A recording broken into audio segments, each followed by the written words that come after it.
skirts, my ulang.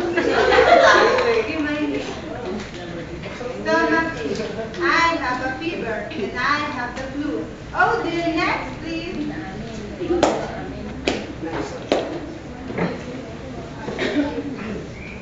What? I have a smoothies.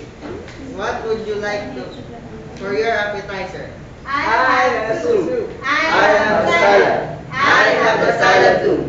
2 salads and 1 soup for the table number 2. What would you like for your entry? I have fish. I have beef. I have stir-fried pork.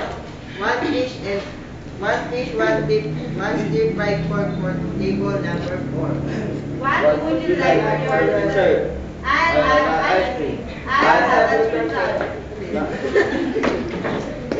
Nothing, thanks for me. One ice cream and 1 fruit tart for table number 3. Wow!